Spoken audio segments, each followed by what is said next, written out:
خواتین کا پیٹ کے بل سونا کیا کنواری اور شادی شدہ عورت کے لیے کوئی فرق ہے؟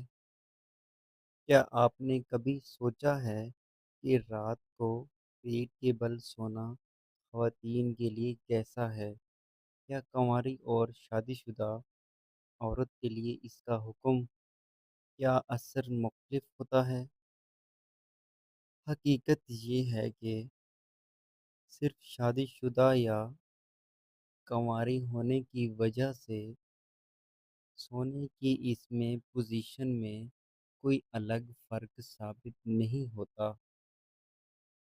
اگر کسی عورت کو پیٹ کے بل سونے سے آرام ملتا ہے اور کوئی تکلیف نہیں ہوتی تو اسے صرف ازدواجی حیثیت کی بنیاد پر نقصان دہ قرار نہیں دیا جا سکتا۔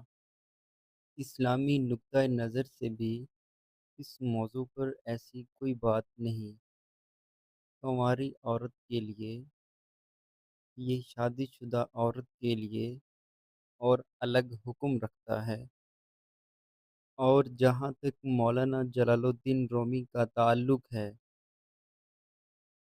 ان کی تعلیمات میں نفس، اخلاق اور باطن کی اصلاح جیسے موضوعات ضرور ملتے ہیں، لیکن خواتین کے پیٹ کے بل سونے کے بارے میں ان کا کوئی مسند معروف قول موجود نہیں۔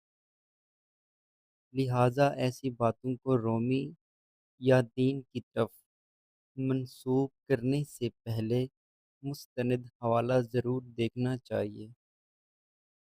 یاد رکھیں، ہر مشہور بات حقیقت نہیں ہوتی۔ علم وہی ہے جس کے پیچھے معتبر دلیل موجود ہو۔